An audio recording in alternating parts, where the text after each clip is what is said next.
Welcome everyone to season 6, episode 41 of the Focus TV. We got Octavia Wyatt here, Raymond Lyons, Cardo Dudley Jr. checking in clearly from Capital One. All right, Cardo, we're gonna start with you tonight before we get into everything else. We got some NFC East. We're gonna talk some WNBA Finals, DC United update, possibly their last one. See about that later. But for Cardell, yeah, Capital One. Wizards preseason has officially begun. They're taking on the Cairns Taipans tonight. It's halftime. What's happened so far? Right now, the Wizards beating the hell out of them, 82-46. And, I wasn't expecting much of a game. I just want to see little signs of improvement, signs of chemistry, signs of improved defense. Kind of kickstart things as the preseason going on, and as they work towards the regular season. And I've seen that. You know what I mean? The flow on offense is beautiful. The sets, everybody looks in incredible shape. Their selfishness, you don't see a lot of bad shots. They actually started the rookie Bilal Koulibaly, and I'm gonna just say with him, he's special defensively, like special. Like they couldn't even make passes on him. They went away from him during the sets already. And keep in mind, this is the Cairns Taipans still a professional team in Australia. He's played pro before, but he looks different. Like it's not gonna take him long to be like an all NBA defensive team caliber defender. It's for him it's just letting the game slow down offensively so he can get it done on both ends. He's finding ways, man. Like he was getting deflections and then he ripped one of the guards in the backcourt, went in for the dunk. Got switched on one of the bigs, got stops. He's special defensively, so I understand what they've been saying all throughout training camp about his impact on that end, being ahead of what he does offensively. Cool's in this mid-season form, obviously. Considering the competition. He doing what he does. Hey, he's leading the way with 16 points on 5 of 8 shooting, 3 of 5 from the field. Poole was just getting his within the flow. Ty Jones, you know how big I am on him as far as what I think he's gonna bring to the team. 9 points, 5 assists, as usual, no turnovers. On 3 of 5 shooting, just efficient, man. He's efficient. All he gonna do is give you help. Gallinard, he's another player that no one's really been paying attention to because towards ACL, towards knee, missed most of the season for the Celtics. You can see where he's going to help the Wizards. He's going to play center this year, and he don't miss. We know he can shoot. We used to him in his younger days kind of being more on the perimeter, being like a stretch four or whatnot. With him moving in center, it's going to be tough. He's going to draw bigs out the paint, and that's going to allow like Ty Jones, Poole, Cruz, and those guys to operate out the pick and roll sets or break down their opponent and live in the paint. And that's favoring the Wizards because they got a lot of firepower, man. And Johnny Davis, he looks a lot sharper, looks a lot more confident, man. We saw him in the preseason last year. He looked like a deer in headlights. He didn't know what he was doing out there. Now he's much more confident. 11 points, 5 or 6 shooting from the field, man. He looks like he belongs, man. So, and DeLon Wright, Swiss Army knife, where he's a Mr. Utility guy, man. He doing what he does, man. They don't have a lot of big names, but they got a lot more guys that are willing to defend. And they're going to have to hang their hat on that, man. You know what I mean? That's the only way they're going to be competitive against the top-tier teams. You know what I mean? The teams that's fighting for playoff position and whatnot. They can outscore the lottery teams that they're projected to be in, man, because they got a lot of veterans that's been there, done that, playing the big playoff games, and they should be able to outthink and outplay the younger guys and figure out a way.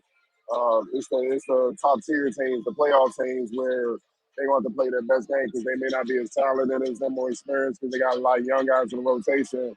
But if they're on their game, they can give them trouble because the top tier teams gonna come in here thinking it's gonna be an easy win, and that's when the Wizards can sneak up on them. Then you look up in the fourth quarter, the Wizards up, man, and the top tier team, we got a play, like they're not going away, and that's how they can sneak out some wins and whatnot, man. So. I'm liking what I'm seeing so far. Like I said, considering the talent base, but last year, they played overseas teams before in the preseason looking like garbage. You know what I mean? So, we're gonna take it for what it's worth, man. But I'm just looking for a little slight improvement in different areas, and I'm seeing that. So, in that regard, it's a successful in my eyes. For sure. We're definitely going to check in with you after the second half when this game concludes to see if what you saw in the first half kept up. And the other part of the roster. Now that the first half is done, a lot of youngsters on this roster. 3 years and less experience going to get a lot of leeway in preseason. Going to see who does what with it. So we look forward to seeing what you have to say afterwards. Appreciate you checking in. Okay. All right, Octavia, we're gonna go ahead and switch gears real quick. NFC East a wild week for some. Some people made this into some big, huge things, and we're here. So, what you got for us? Yeah, I mean, I'm going to do my best not to be petty. It's not always easy, you know. Got to come through and save the division. Um, I couldn't help it, anyways. So we'll start with the game. Now, honestly, this game feels like it was so long ago. I don't know why, because it was last Thursday. The Washington Commanders played against the Chicago Bears, and they got annihilated, 40-20. Um, Sam Howell was 37 of 51, 388 yards, 2 touchdowns, and 1 interception, 4 carries for 19 yards. Brian Robinson Jr. had 6 carries for 10 yards, 4 receptions for 33 yards. Logan Thomas had 9 receptions for 77 yards and 1 touchdown. And Curtis Samuel had 6 receptions for 65 yards and 1 touchdown. I mean, who was expecting this? I play in multiple pick leagues. Um, and I think out of one of the leagues, there's at least 50 to 60 people in it, and 4 people picked Chicago. So safe to say nobody saw this coming. We've all felt like Chicago has flashes. They have the personnel, but it's just not really matching up for them this year. But they came out on a national televised game in Landover and just showed out. I mean, I lost my fantasy game alone because I played against DJ Moore, who was amazing. It looked like a team that just came off of a tough loss the Sunday before, had a short week, and just had no energy. It didn't look like their coaches got them prepared for the game. It just was an all around, it was just an L. To go and have to play on national TV on a Thursday night in front of your home fans and lose to a team that had almost not won a game in almost 365 days. It was 347 days since the last time that the Chicago Bears won a game, and they made sure they won on national TV. And what's crazy is, rest in peace to Dick Butkus. I said to myself, the Bears will go out here and play for play for Dick Butkus, and they went out there and showed off. If you want to look at any type of bright spots for the Washington Commanders, it was probably one of Chase Young's best games since he's come back from injury. Um, while their defense as a whole struggled mightily in this game, he had a season high 36.4% pass rush win rate versus Chicago, and he now has 3 sacks in 4 games. So he's looks like he's at least getting his footing back a little bit. I believe this is maybe his 3rd game this year. I can't remember how many. But the defense itself is just not doing well, especially in the secondary, but even up front, to be honest. Their defense surrendered 5 plays of 25 yards or more against Chicago, as we saw DJ Moore running all over the field. Um, Giving the Commanders an NFL high 16 such plays for the season. Their secondary has been terrible. We know their first round pick, Emmanuel Forbes. I think the biggest knock on him coming out of school was just his size, and that's not all that he's struggling with right now. It seems like teams are purposely picking on him now. I think after the Eagle game, and I think the Bears did the same thing. It just didn't look good for them at all. Another, I guess you want to say, bright spot, Sam Howell played decently as much as he can behind that very offensive line. Um, he's been running for his life pretty much the moment he stepped in Washington, D.C. As soon as he gets off the bus, he needs to run because it's ridiculous. He was sacked 5 times in this game. Um,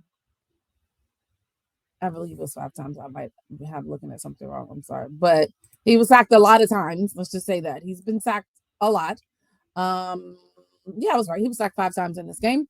Um, the crazy thing is a stat that I ended up looking up. He has been sacked 29 times this season, which is beating the previous record of 23 games through the first 5 games of the season. He has been getting annihilated. And there is somebody who's right behind him in that stat, and we'll get to him soon. But it's just the offensive line. It's always just been an issue for them. But he did what he could. He did make some big throws.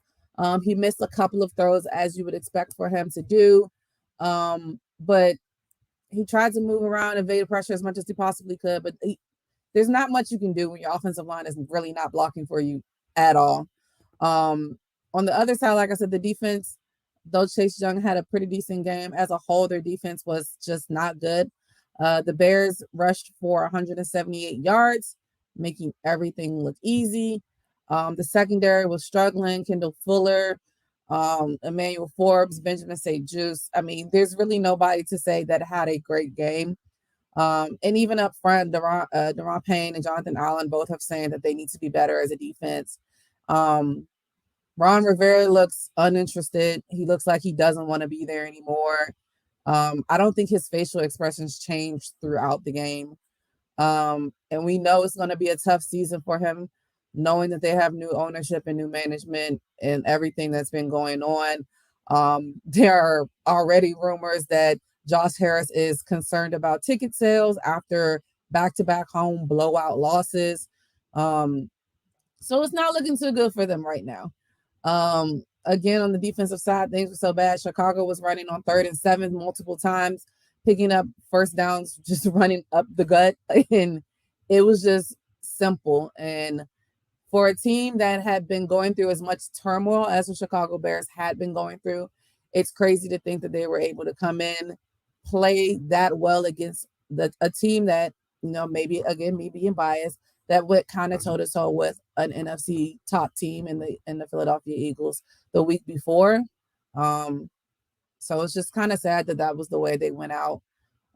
They have another chance upcoming Sunday. They play against the Minnesota Vikings, who are also going through their own struggles. So this will be a nice bounce-back game for them, playing against Kirk. So we'll see how that shakes out for them. So I gave you guys a stat just now, and I'm going to get to the other person that has the second, who's second on that list. The New York Giants played against the Miami Dolphins, and they lost to the Dolphins 31-16. Daniel Jones was 14 of 20, 119 yards, 0 touchdowns, 0 interceptions, 4 carries for 24 yards. Tyrod Taylor, yes, he did get in the game. He was 9 of 12 for 86 yards, 3 carries for 14 yards. Running back Eric Gray had 12 carries for 25 yards, and Darren Waller had 8 receptions for 86 yards. Another team with a very offensive line. I mean, it's being held together by duct tape at this point. I don't know the last time they've had a full strength. I mean, even the players that were like, everybody's healthy, even at those times, like, that's not a full strength offensive line, but it's been a while since they've at least had all of their starters playing. And even with thoughts that they could possibly get one of them back next week, possibly get Saquon back next week, it doesn't bode well if you're playing, against the Buffalo Bills. And for the love of God, can we stop putting them on prime time? How in the hell do the New York Giants have this many primetime games? This is getting ridiculous. I'm like, they're on primetime again. Just stop it. They'll play Sunday night versus the Buffalo Bills. And I don't know. We need to flex the games a little bit earlier this year, because this is not it for a Sunday night game. But I digress. If you want to call it a bright spot, their defense probably played their best game that they've played this year. And that says a lot, holding the Miami Dolphins to 31 points. They gave up some big plays, but they were finally able to get turnovers. They were the only NFL team that had not generated a turnover before this game. And they were able to get 3 of them in this game, including a Jason Pinnock 102-yard pick 6. We saw what he did in preseason and in training camp. So at least that's something they could possibly build on. yeah, I mean, Jason Pinnock, Kayvon Thibodeau had a fumble recovery as well, which led to a field goal. So flashes of it, but your offense scoring 16 points isn't going to get it done. Again, the offensive line, very offensive. Daniel Jones was sacked 7 times in this game. Daniel Jones has been sacked 28 times in the first 5 games of this season. So the two leading quarterbacks, as far as getting hit the most and sacked the most, are two teams in the NFC East, with Sam Howell at 29 and Daniel Jones at 27.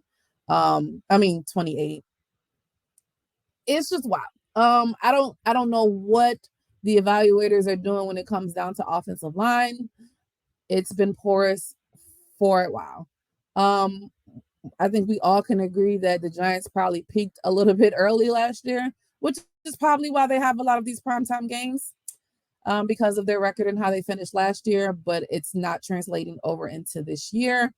Their pass rush, granted, like I said, their defense was pretty decent. Their pass rush still wasn't that great. The Giants only had 2 quarterback hits on Tua Tagovailoa, and one was by Leonard Williams, and the other was a sack by Thibodeau. So the Giants are tied for last in the NFL in sacks with 5, along with the Atlanta Falcons, averaging just 1 per game. I mean, it's crazy to think your quarterback is getting annihilated and you can't breathe on the other team's quarterback. It's kind of wild. It's got to be frustrating for the defense as well. And what's even worse is that, the offensive line, honestly, you never want to say somebody's going to get injured, but as bad as they are, and as many times as Daniel Jones has been hit, you could foresee that there would be a time he would get hit and he would either not get up or he would get up very slowly. And that happened in this game in the fourth quarter. They're not sure if he's going to be available for their next game, with a neck injury. I mean, you're paying a $40 million quarterback, but you're not protecting him with anything. It's a little asinine to me. But I guess we'll have to wait and see. Like I said, he was sacked 7 times, but the Dolphins also have 14 quarterback hits, so it's a lot of that's a lot of wear and tear on somebody. Daniel Jones is probably excited to be like, I need a break fast. So I mean, we'll see. We've seen what the Bills have done when they played against the Commanders. They had 9 sacks in that game, and I feel like they probably smell blood in the water when it comes down to this game. So it's a Sunday night game. People get up for primetime games, nationally televised games, and they want to continue to prove that they feel like they're the top of the class in the AFC East. So I don't suspect it'll be a great showing for the New York Giants. Next, we're going to go to the Dallas Cowboys, who played against their. I mean, they have to be rivals at this point. I know they're not in the same division, but they might as well be. The Dallas Cowboys played against the San Francisco 49ers, and they lost to the 49ers 42-10. Dak Prescott was 14 of 24, 153 yards, 1 touchdown, 3 interceptions, and 1 carry for 2 yards. Tony Pollard had 8 carries for 29 yards, 4 receptions, and 35 yards. And CeeDee Lamb had 4 receptions for 49 yards. I really don't know where to begin when it gets to this, because I'll be honest, I did not see that coming. I knew it would be a tough game for the Cowboys, just because the 49ers have been clicking on all cylinders all year long. And we know, what the deal is as far as them defeating the Cowboys in the last couple of playoffs. As we talked about, it's a regular season game. This loss means no more than any other loss or win throughout the season.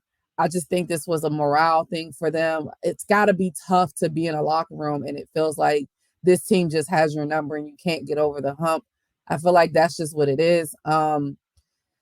Dak, I mean, you hear the good, the bad, and the ugly. I don't know where all Cowboys fans stand on him. I hear something different every time we talk about him. He had 2 interceptions in their playoff loss last year and 3 more on Sunday. His third 3-interception game of his career. In 11 possessions with Prescott, the Cowboys managed 1 touchdown, 1 field goal, 3 interceptions, and 9 drives that were 3 plays or fewer. That's just not going to get it done. It's definitely not going to get it done against a team of the caliber of the 49ers. It's just not going to happen. And I think it just brings up some people's concerns when it comes down to the Dallas Cowboys is if their defense isn't clicking on all cylinders, can their offense be the one that brings them along? Can that be the person that is the X factor or the person that is going to drag his team to a win? And it seems like he's doing the opposite, and it's getting a little bit muddy, especially with the contract negotiations coming up soon. Prescott was 14 of 24, only 153 yards and a single touchdown. It was in the 2 losses, the Arizona Cardinals ran for 222 yards and the 49ers ran for 170. That's 392 total yards at an average of 5.5 per carry, a 2+ increase over the games they have won. So another thing, we talk about the defense, the run defense is still an issue for them at this moment. It's kind of seeming, and I could be completely wrong, that people are starting to kind of figure out Micah Parsons a little bit. I don't think it's the end of that. I think he's too good of a player to be neutralized, for long periods of time. But the run defense, it's a little bit scarce. It seems like if their defense is able to get them out to a comfortable lead, a lot of teams will then go away from running the ball. So it kind of hides the effect of the Cowboys having any issues with their run defense. So if a team can stay pretty close to them and can, hammer home, like we're going to run the ball, that could change a lot of dynamics when it comes down to them. So that's definitely something that they need to address. And then overall, I just feel like they got outcoached by the 49ers coaching staff. Didn't look like they did a lot to, change any schemes or anything. As much praise as people have given Mike McCarthy for his play calling this year, this game wasn't it. And the defense, with Daniel Quinn also wasn't it. Time of possession was also a factor in the game. Dallas was top 3 in time of possessions going into this game. They sorely lost that in this game, 37 minutes to under 23 for them. It just was an all-around unfortunate kind of butt kicking. And it's got to be concerning to most. Jerry has already come out and said that they have the quarterback to get them to the Super Bowl. So I guess we're going to take Jerry's word at that. And I guess we'll see how serious he is when it comes down to contract negotiations coming up, if he really believes that. They're going to have a chance to redeem themselves. They have a long week as well. They'll play against the Chargers on Monday night. A lot of NFC East teams getting these primetime games. So they'll have, enough time to lick their wounds and, get back to it. And Chargers coming off of a bye. So Austin Eckler has been out. He's expected to play this week. So we know how efficient he can be in the run game as well. So that's definitely something that the Dallas Cowboys will need to pay attention to. And last but not least, the savior of the division. Sorry. The Philadelphia Eagles played against the Los Angeles Rams. They defeated the Rams 23-14. Jalen Hurts was 25 of 38, 303 yards, 1 touchdown, 1 interception, 15 carries for 72 yards, and 1 touchdown. DeAndre Swift had 17 carries for 70 yards. A.J. Brown had 6 receptions for 127 yards, and Dallas Goedert had 8 receptions for 117 yards and 1 touchdown. It's about time Dallas Goedert was invited to the party. I'm just glad that he was finally able to get into the books, get some receptions. I wouldn't have cared if he scored or not, but just to finally get him in the mix of everything makes it a lot better. Jalen Hurts probably had his best game of the season, even outside of that nasty interception. Nasty. Oh, Jesus, I didn't like it at all. But Hurts amassed nearly 400 yards of offense and set a season high in rushing yards. He became just the 4th player in the NFL history with 50 pass touchdowns and 25 rushing touchdowns in his first 50 NFL games, joining Dante Culpepper, Cam Newton, and Josh Allen. Not terrible company to be a part of. Hurts played well through the first 4 weeks, but this was probably his best game so far of the season. Again, Dallas Goedert getting involved. He entered week 5 with just 88 receiving yards, but he had 8 catches for over 117 yards and his first touchdown of the season. Um, One thing that, I feel like that the Philadelphia Eagles are struggling with is something that also I felt like Dallas was struggling with again a little bit, is just red zone efficiency. That's usually where Dallas is good at. Dallas Goedert is good at in the red zone. He's a big target. So I think if they're able to get him more involved, which I feel like this game was the first time of doing that, it becomes a lot better as far as what their percentages as their red zone efficiency. They came in ranked 24th at 46%.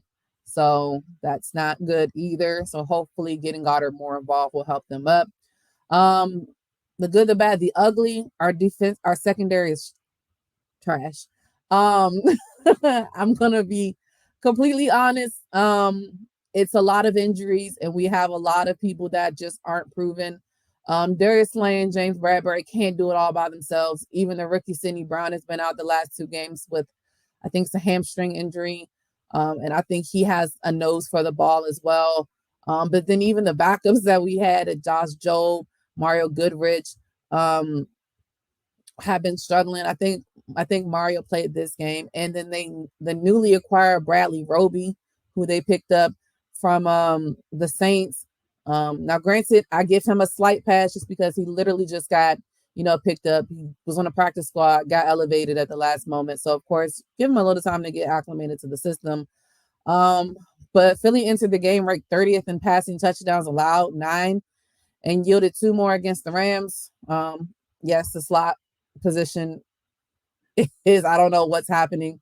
Malcolm Jenkins recently came. I think he has a book coming out, so he's been doing a lot of press. I would love him to just suit back up at his old age and come back, because I don't know what else is happening back there. The Eagles tried 3 different players at nickel with Mario Goodrich, Eli Ricks, who's an undrafted free agent, as well as Bradley Roby, and they weren't able to contain Cooper Kupp in his first game back, as well as Puka Nacua in the first half. But they were able to clamp down in the second half. They kept the Los Angeles Rams scoreless in the second half. It just seems like it was probably the best game for the new defensive coordinator, Sean Desai, as well. They actually went into the locker room at halftime, made adjustments. From what I've read, based off of what Darius Slay has said, that they just simplified a lot of things. They were able to really see the schemes that Sean McVay and their offense for the Los Angeles Rams were doing, and once they simplified it, it made it a lot easier for them.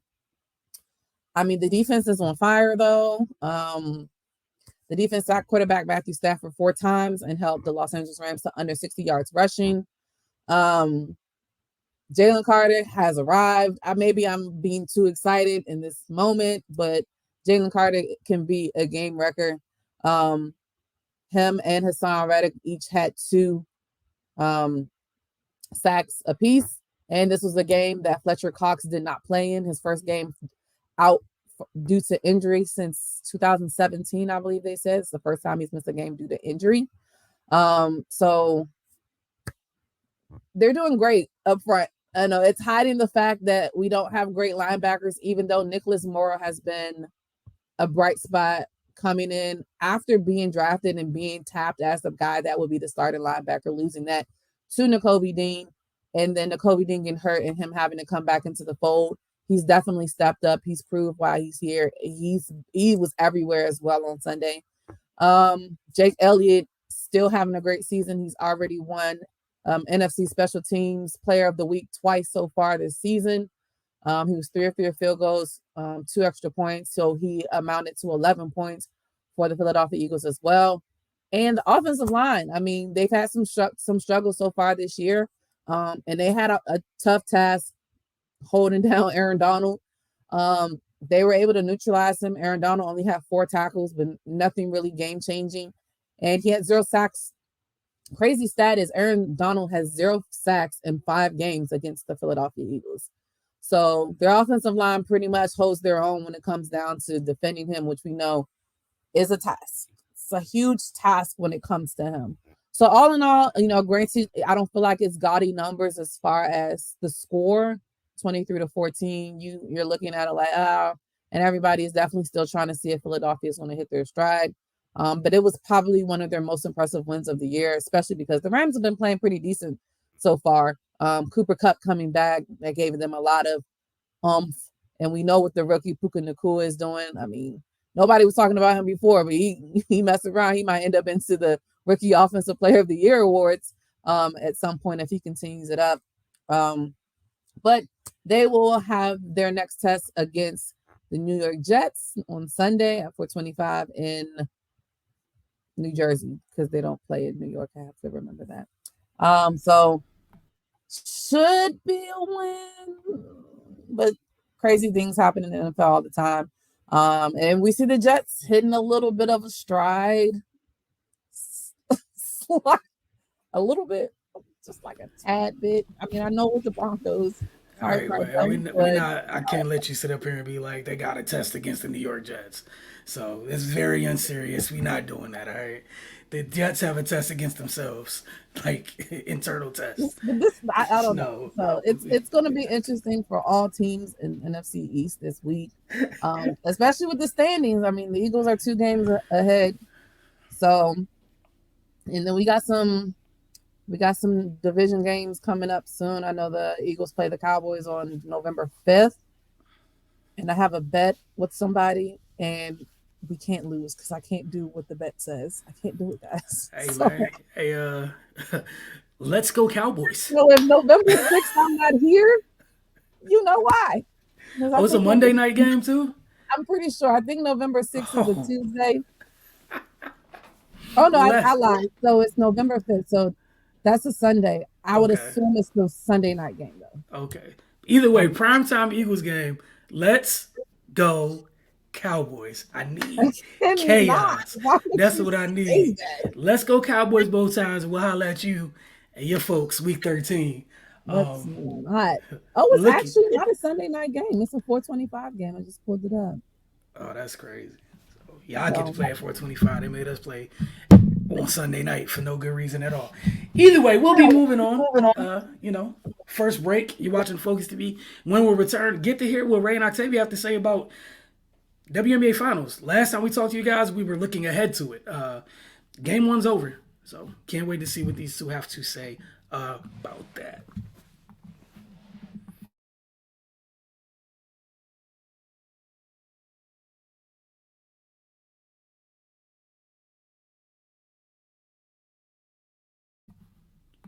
Welcome back to the Focus TV. As promised, we're gonna get into this WNBA discussion. Ray, we're gonna get started with you, man. But I know I'll share the background. The Aces won the opening game of the series, 99-82. Vegas dominated the second half, 53-33. While Asia Wilson had a solid night, which a solid night for her is also, a pretty damn good night. Who really stood out were the three-headed monster in terms of the guard she has on perimeter. Her 3 teammates went crazy for the Liberty. Ray had some crazy funny tweets during the bludgeoning in that second half. So you guys definitely might want to go ahead and give him a follow. Quality tweets during the games. But Chelsea Gray had 20 points. Kelsey Plum and Jackie Young had 26. Chelsea also added 6 rebounds and 9 assists. 2 blocks. It's always interesting to me when you see her have an effect on both ends. Usually means it's a very long night for the other team because we know what she does on the offensive end. They were outstanding in this game. Just the starting 5 as a whole. The only bench player, the only reserve that played any time for the Aces was Alicia Clark. More than 2 minutes. She played 28. That was it. So shout out to the Aces for handling the heavy minute load, and they've been top heavy almost all year, so it's not too much of a surprise. Liberty were led by Brianna Stewart's 21 points and 9 rebounds.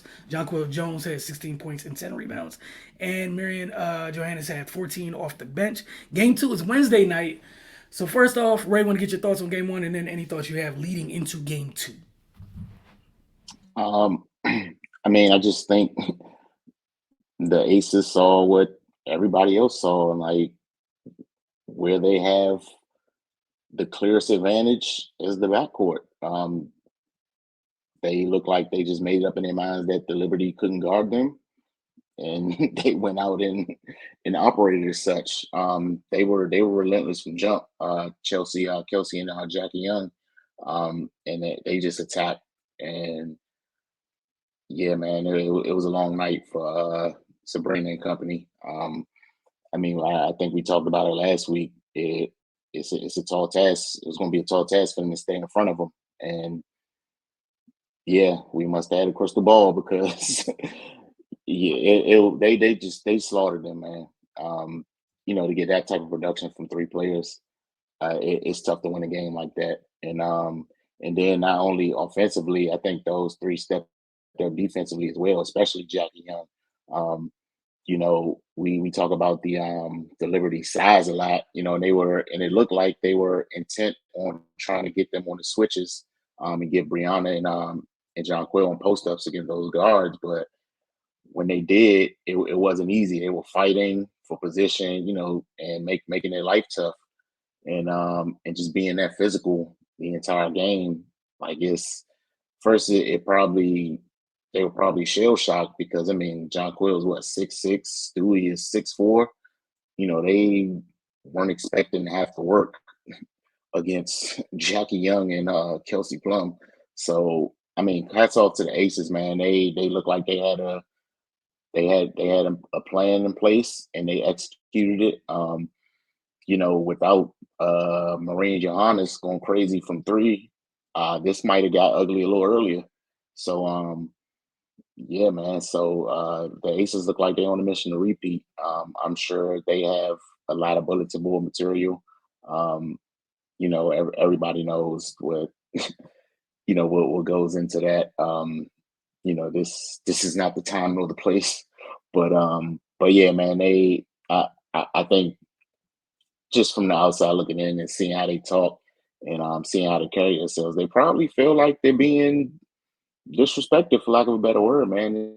They're defending champs, and everything seems to be geared towards the other team. So they're like, well, we're going to show you why you need to be talking about us. So, the Liberty, man, they got a tall task ahead of them. I don't know how they fix the issue of Sabrina and Vandersloot not being able to guard. That's going to be tough for them to get around. Because Bernard can't do it all. She's got her hands full because they, like you mentioned, they bring Alicia Clark in off the bench, and she can post up, she can spread the floor, she can score from the mid range. So yeah, I don't know how they fix that, man. They got to scheme and figure something out. We saw last series against Connecticut, they kind of went to the zone, and that gave them, some breathing room, but they're not going to be able to do that this series. Vegas has too much firepower. If they go to the zone and give them open jumpers, you might as well hand over the trophy right now. And they're showing, like, even if you give them a little bit of space, Jackie Young came off a couple screens, and the defender was just a little bit behind, and she's letting that thing go. So man, the Aces they just look focused. And they landed the first blow. Liberty's got some things to work out. We'll see how it goes, but yeah, like I said, man, it's tough to have an answer for the problem that was that was presented on Sunday. And another thing the Aces did, they gang rebound. I on most possessions defensively, there were 5 aces in the paint getting the defensive rebound. That was enough to neutralize John Quill because every series she's been a disruptor on the offensive boards. We saw it against the Mystics. We saw it against Connecticut. And they were determined not to let her have a huge impact in that way. I mean, she still had a double-double, but we didn't see those backbreaking second chance plays, that she had been getting throughout the playoffs. And yeah, man, again, just kudos to the Aces because that had been a weak spot for them, pretty much all year long. And you brought up their lack of depth. They kind of spread the lead out with age on the bench, and that's huge as well. Last year they were I think Asia played all but 4 minutes of the finals. something crazy like that. I mean, she played 35 minutes on Sunday, but that's better than playing 40 minutes. And the Aces are able to stretch their lead out. She could just come back in and put the final nails in the coffin.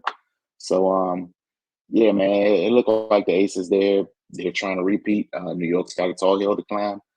This Wednesday is pretty much a must win because if you go down 2-0, I just don't see a world where they beat them 3 times in a row. So yeah, man, I'm looking forward to the game. Looking forward to see how the Liberty respond. For sure. And the other thing with the Aces guards, 2 to 3 are overtly physical in how they go about their bucket getting. The only guard that's overtly physical for Liberty is Benaja Laney. And like you said, bro, Jackie Young's a handful to deal with, bro. Like that's you feel everyone in them buckets. She drive. Chelsea Gray as well. Kelsey has her moments, but yeah, I'm with you. The game rebounding was crazy. And even Kid Stokes, you might not get the rebounds, but just being willing to take the L, go in there, take the L, die, so your guards can get the boards. It's a part of it, right? Octavia, your thoughts before we move on. Yeah, those are all of the big points that I saw as well. It's just like it just seems like Chelsea and Jackie and Kelsey are just big boying them. It's just like y'all too small for this. Like you don't want none of these problems.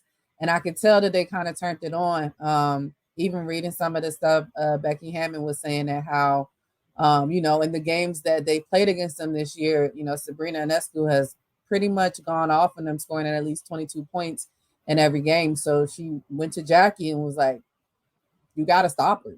Like point blank period. And she showed up and showed out because I mean, her being 2 for 7 from the field, 1 for 5 from three, there's no way that they can win without that.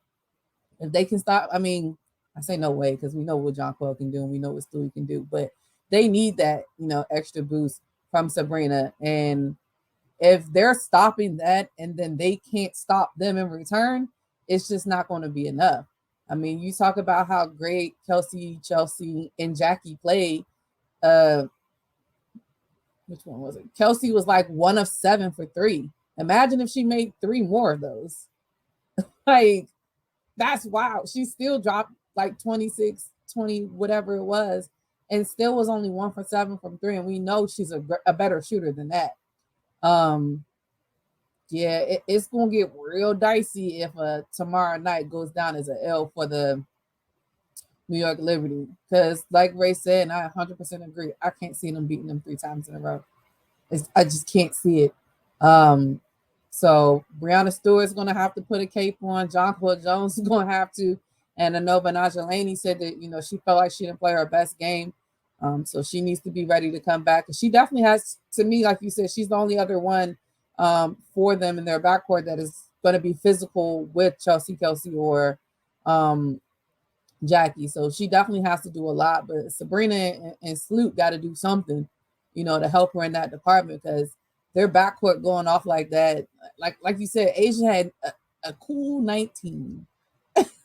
And this is somebody that's been basically averaging 30 in the playoffs.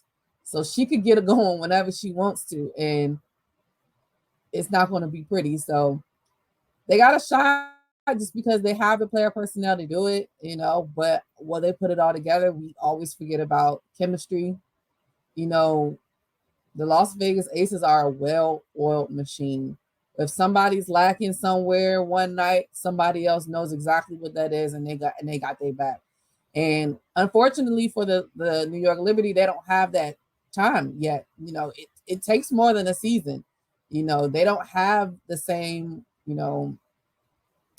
camaraderie or whatever you want to call it, to be able to just kind of turn it on and turn it off. They got to be on at all times. So it's going to be a tough one. I'm not putting my money on nothing yet, but tomorrow night might tell me a lot. Yeah, like Ray said, if the Liberty lose game two, the Aces plan to make one cross country trip, one there and one back. The type of trip that involves not packing, just your game stuff. That's it. that type of trip. Just being honest. So the last thing Liberty can afford is you both made it very clear is a loss tomorrow night. All right, on to DC United, man. Look, no highlight this week, even though some good news, some bad news. You're just gonna get straight to it. They finished the regular season in ninth place. However, because of some draws and losses earlier in the season, they were eliminated from the postseason. So we'll start with the game results first. Matthias Klick would score in a stoppage time of the first half, tallying his fourth goal on the year to give DC United a 1-0 lead. The Black and Red would score again in the second half, I think in the 62nd minute, courtesy of Chris Durkin. It would be his third of the season. The reason that you have this picture here of Wayne Rooney, now former manager of DC United, and that's after their general manager was let go earlier this season, Miss Lucy Ashton. After the game, email blasts come out. DC United, Wayne Rooney mutually parted ways, and here I'll just read you some of the press, some of the wonderful email there. Jason Levin, DC United CEO, said, "We've spoken with Wayne and agreed it's best for us to part ways at this time. This decision creates the avenue for our next general manager to have the full opportunity to import a new philosophy and structure onto our sporting operations, which begins with the critical identification of a head coach who will best align with this. We are grateful to Wayne for all he's done for our club and for soccer in the nation's capital, first as a DC United player and captain, and most recently as our coach. He remains an important part of the DC United family and a valued and cherished friend." Wayne Rooney talked with the media after the game like normal. It would be his last time doing so, and he had this to say. "I think it's just the right time. I've done everything I can to try and get the club into the playoffs. It's not been a single thing which has happened. It's about timing in your career. I've really enjoyed my time here. I've had a lot of great help from the owners. I just feel like it's the right time for me to get back to England. First, obviously, to see my family. I haven't seen them for a long time. And then, just what lies ahead. Doesn't have a clear opportunity yet." And then he went on to say, "I've seen a lot of reports in the media. I don't have anything lined up. I'm going back there to see my family. If something comes up in October, November, of course, I'll look at it. I got offered a job close to my home in England 4 weeks ago. I turned that down because I wanted to push and do everything I can to make the playoffs here. So I wanted to do everything right to try and make the playoffs, and now we can't. I think it's the right time, obviously, for the players to know first, more importantly, and then yourselves. But as I said, I wish everyone here luck and success in the future, and I'm grateful." So what does that mean for DC United? You got maybe a 2-month window, not even fully, where you need to find your general manager. They need to find their next head coach, because the offseason gets started, and ideally in professional sports, you would like to have those two things tucked away so you can attack the offseason correctly. Just an idea is just a loose sense of this timeline. The middle of November, it's pretty much draft prep. Trade window opens in December, as does free agency, followed by the first part of the reentry process, and then the MLS Super Draft. So I'll do my best to provide updates as they come, but truly enjoyed, Wayne's time here, both as a player and a coach for DC United. Very interested to see what they do going forward, because right now, there's some high-priced players here, some quality players here. I just want to know what direction they're going in. I'm sure so many of the fans want to know as well, and we'll find out, in the coming months. Hopefully, much sooner than later.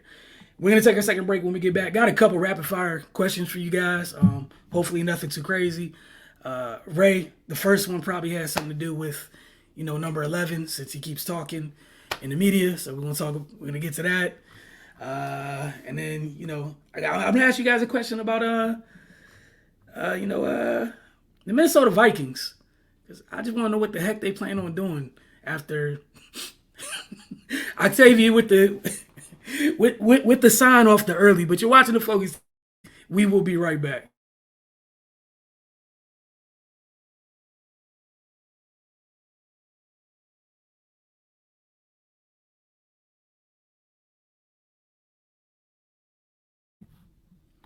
Welcome back to the Focus TV. All right, we'll get started with rapid fire.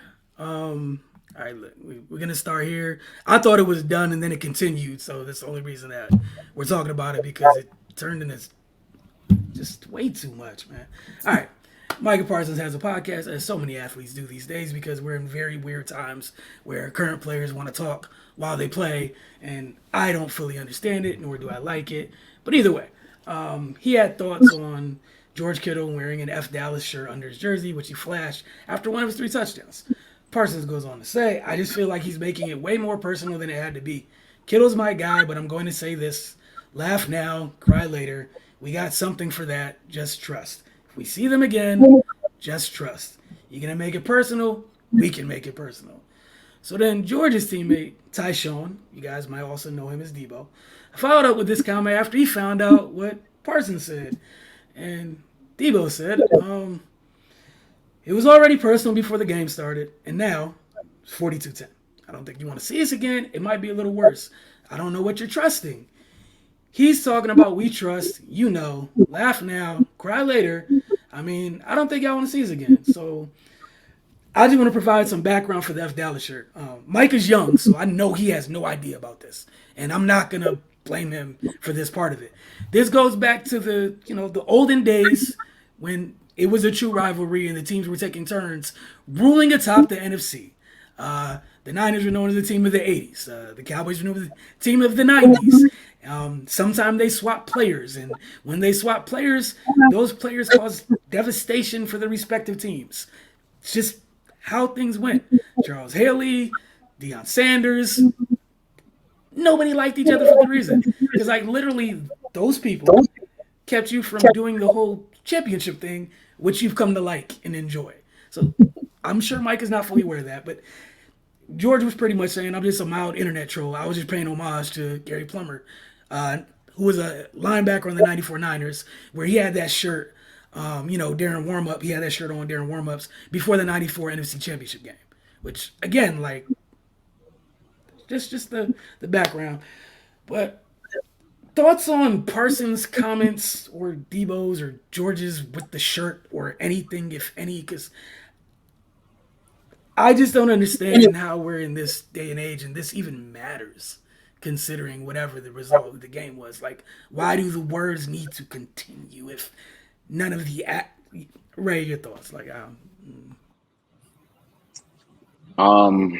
You lost 42-10, dog.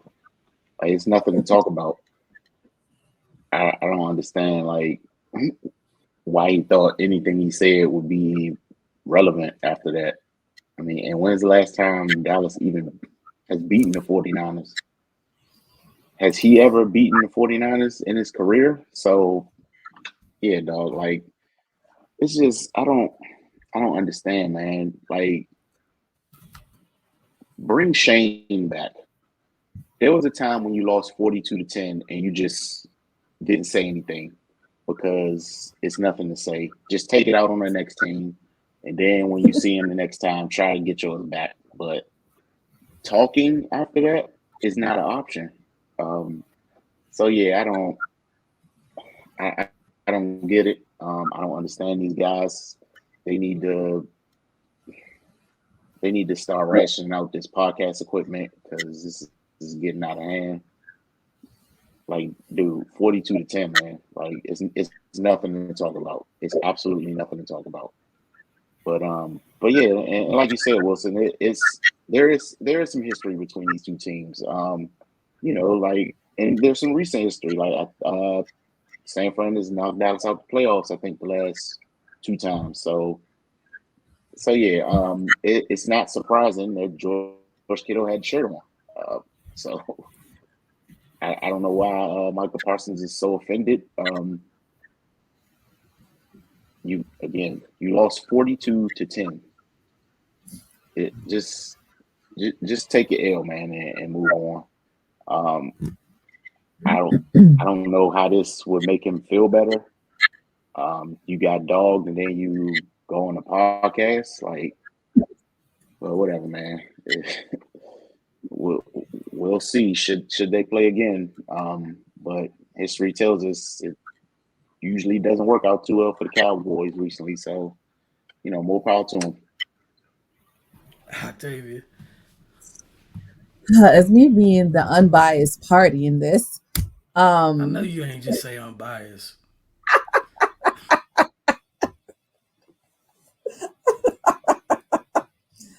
So I don't know what's going on. First of all, let's talk about Bleacher Report. Stop handing out all of these podcasts to everybody. Bleacher Report, because I was like, I knew this was going to happen when I first saw the first time. It was like, yeah, Bleacher Report has Michael Parsons has his own podcast. I was like, oh, somebody gonna say something. And here we are, 5 weeks into the season, already there. But yeah, like this just makes him look weak. I'm sorry, it does, in my opinion. Like everything you're saying, like you could have did that yesterday. So it's like I don't I don't understand. And granted, I get it. It's not an individual sport. So I understand why he might feel like I did my part, but your part is not the only part that matters. Um, Especially in this situation, because by doing your part, George Kittle shouldn't have had 3 touchdowns. Like you were out there when it happened. So kind of sort of that is your fault slightly in a roundabout way. And I don't understand getting on a podcast and saying, oh, now it's personal. It wasn't personal before. Because it sounded like it was personal when Dak was talking about it literally the day after the previous game. Sounded kind of personal then. I'm pretty sure it's pretty personal on both sides. It would be personal to me if this same team keep kicking me out the playoffs. It would be personal. If anything, it was probably more personal to you guys than it was to them, because they win when it comes down to it, unfortunately. So I don't understand where he thought this was going. Like, wait till next time. Okay. Like, it was just weird. Like, it's just weird energy. And I just feel like he was just trying to save face because of it. He should have just not even acknowledged it. Could have just been like, ha ha, very funny. Moving on. Like, by doing this, you look butthurt. And it just seems weird and whack, because all right, see, laugh now, cry later. Like, come on. Like, that was cringeworthy at its best. So I was like, it's like he didn't even believe what he was saying. It was just like he felt like he had to say something. And I was like, that's what we came up with? Laugh now, cry later. Okay. Sure. Yeah, that was very cringeworthy. I'm sorry that, Micah, you put yourself in that situation. Please don't do that again. On your podcast, just talk about the games. Just talk about games. Talk about feelings. Talk about t-shirts. Don't talk about anything else. I would prefer you not talk at all, but Worst part is he could have just, hey, we lost and kept it moving and talked about the rest of the games of the week. Like it wasn't even anything that, it just wasn't even that deep. And also just, bro, it's week 5. Who cares? Like, and this has been my attitude the entire time. It's week 5. No, you have, honestly. Like it. Why is this matter this much? It's week 5. Y'all not even in the same division. It's because it's personal. That's my point. Like what should have been That's my personal, the thing point. that should have been so offensive. Oh, now it's personal. No, it's been personal. You know that. That's why you're reacting this way. If it wasn't personal until now, you wouldn't have even cared. It's been personal. But the messaging out that building was It's just a measuring. It ain't gonna change nothing. I just don't get it. The messaging out of that building all last week was a measuring stick game. Then you're shocked. Like it's just week 5. Like, whatever. All right. On to another wonderful franchise that makes no sense. It looks like Justin Jefferson is going to be out for a while. He was injured in this week's game and is reported to be placed on IR with a strained hamstring. The earliest he can be activated is week 10 against the Saints. Keep in mind that the Vikings are currently 1-4, and a large chunk of their offense, aka Justin Jefferson, is going to the IR. Will Jefferson be returning to the same Vikings team, or do you expect changes in Minneapolis, considering that man's yet to sign his extension? Octavia, start with you in there, Rick. Wrap it up, hack it in, let it go. It is bad out there. If they even had a remote chance in their division at this point, in my opinion, I think he would probably gut it out through depending on how deep of a strain this hamstring is. I don't know. But I feel like he would probably fight more to not be put on IR, just miss a couple of games or something like that. The fact that he's going on IR, y'all know it's a wrap for the season. And that's fine. Um, if he comes back in week 10, um, there should be changes. I think Kirk Cousins has to renegotiate soon, and I don't know how much renegotiating you're doing with somebody that don't play well in primetime games and don't play well after dark.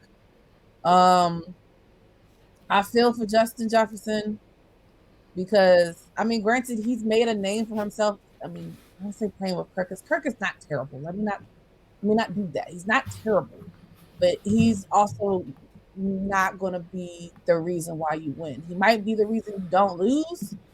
He's not going to be the reason that you win. Justin Jefferson is going to do that. And then already the the issues they've had in the running game. Like I thought Alexander Madison was going to take off, and it's been a slow creep. Um, Jordan Addison has had flashes, but I think in the last game he didn't even get a target. And now their number one running wide receiver is going to be KJ Osborne. Not saying that he can't do it, but he's not a typical or a legit number one. So I don't know what they think they're doing this season. Um, the Lions have won the division. Let's just call it what it is. They've won the division. The Packers, I mean, they gave me a little bit of glimmer of a hope, but they still got some things to do. Um, the Bears, yeah.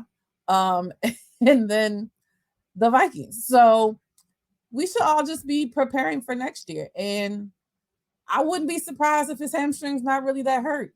He just don't want to play, and I don't blame him. Why go out there and cause any further injury for a season that's going to do nothing? And if you just alluded to, I'm not 100% on his contracts and everything, but maybe he doesn't want to be there anymore. I mean, you saw what Stephon Diggs did. See how he's living. Granted, he hasn't gotten all the way where he wants to, but I'm sure he is elated not to be in Minnesota anymore. Um, I'm sure we could find some room for you in Philadelphia as a makeup call, Justin. Okay, So here we go. All right, so Ray, your thoughts on this situation? We've gotten to the she's making her pitch for her team to get yet another player they don't need. All right, Ray. I mean, the Dolphins keep getting players they don't need. You talk about Justin Jefferson. You talk about Chase Claypool. Come on, man. But still, they just get somebody else. Nah, it's just Chase. Go ahead. Yeah, they should have been packed this up. Week 1, they should have been on the phone with the Jets talking about what you want for Kirk. So, and now here we are. But yeah, it's a dumpster fire up there. And yeah, I'm with Octavia. I wouldn't be surprised if Justin was like, you know what, maybe this hamstring hurt a little bit more than I thought. Let me go ahead and get these 4 weeks now. Like, so yeah, it's bad.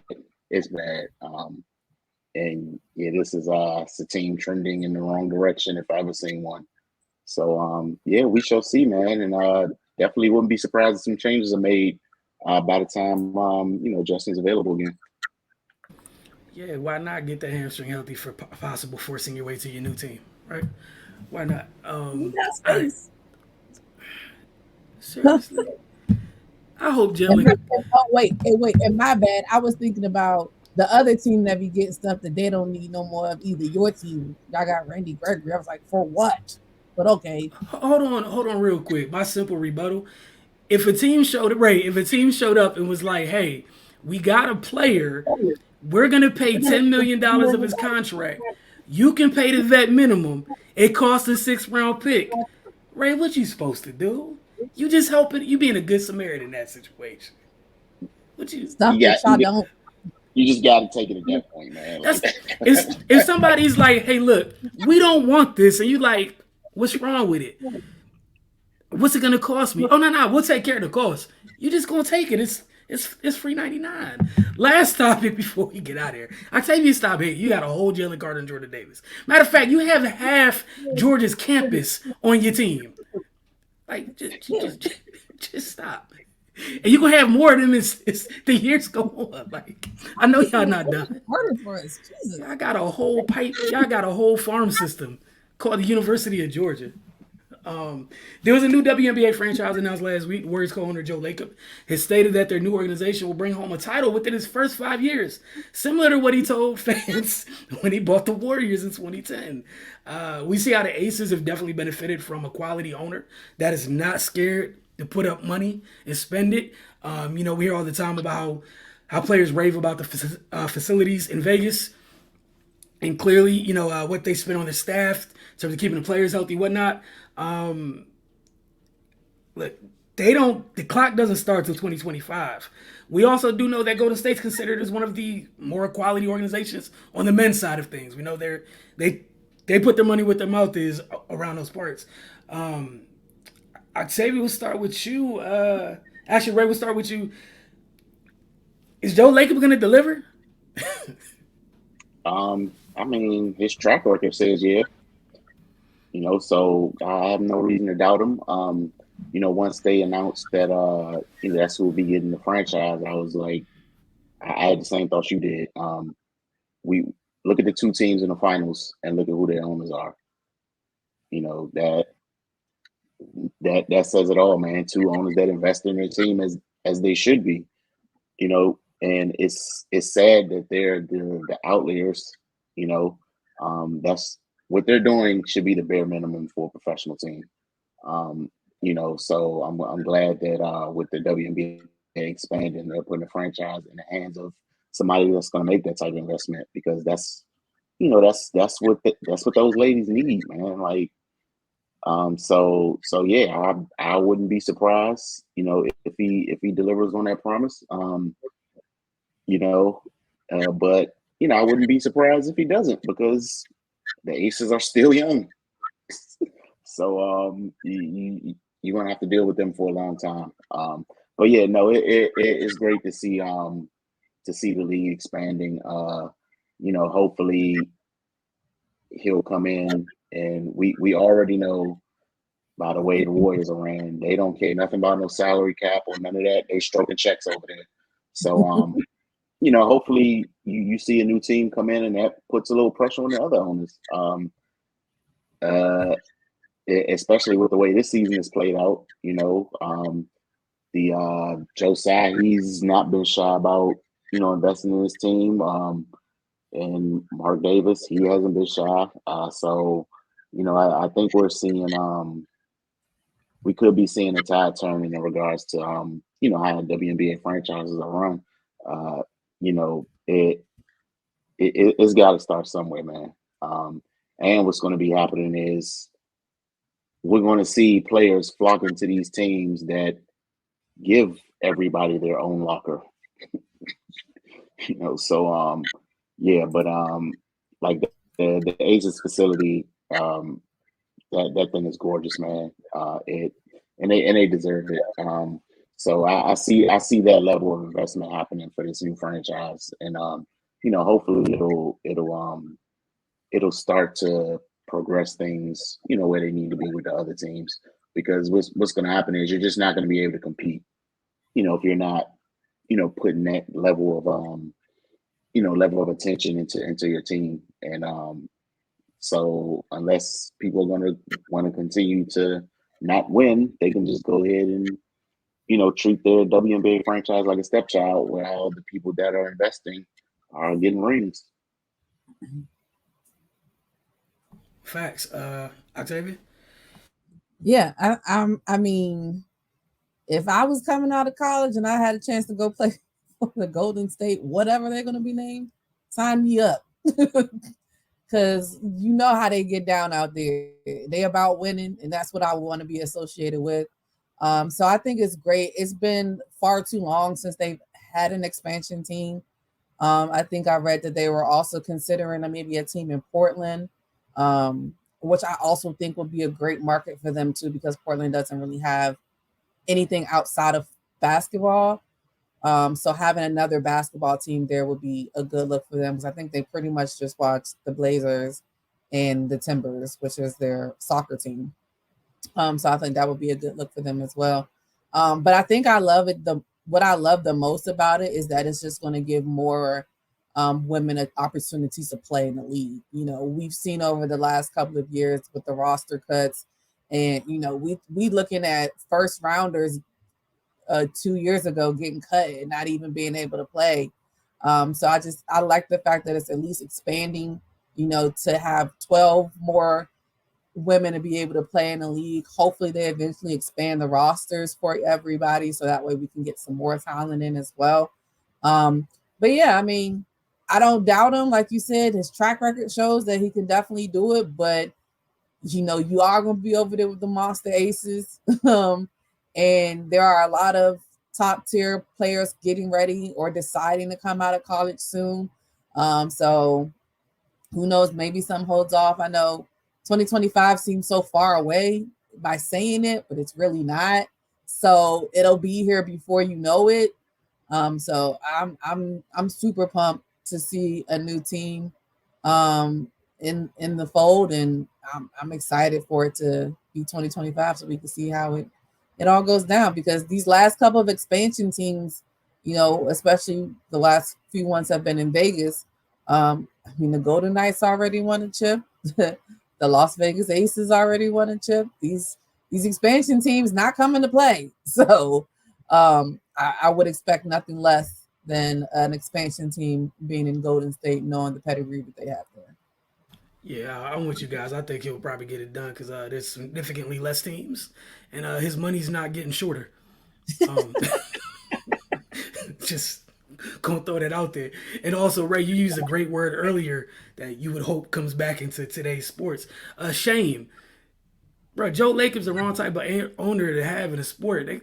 Bro, him and Joe Saba, they just gonna spend big bread. They're going to shame other owners into doing the right thing. And sometimes that's what you need. That's why shame is such a wonderful tool. Sometimes it gets people to do what they should have been doing. But again, look forward to that. And shout out to the league getting another team. Hopefully that leads to more over time. Thank y'all for tuning in this week. We look forward to seeing y'all next week as we catch up with everything that's happened. Depending on how this week goes, we'll either be talking about the WNBA Finals continuing or we'll be talking about it in past tense. We don't know. So see you guys next week. Don't forget to get over to thefocustv.com. Tune into the Focus TV Wednesdays. Wednesday mornings as early as 9 a.m. on our Roku channel. If you got a Roku television or device, all you have to do is type in the Focus TV in your search box and double tap OK. Y'all have a great week.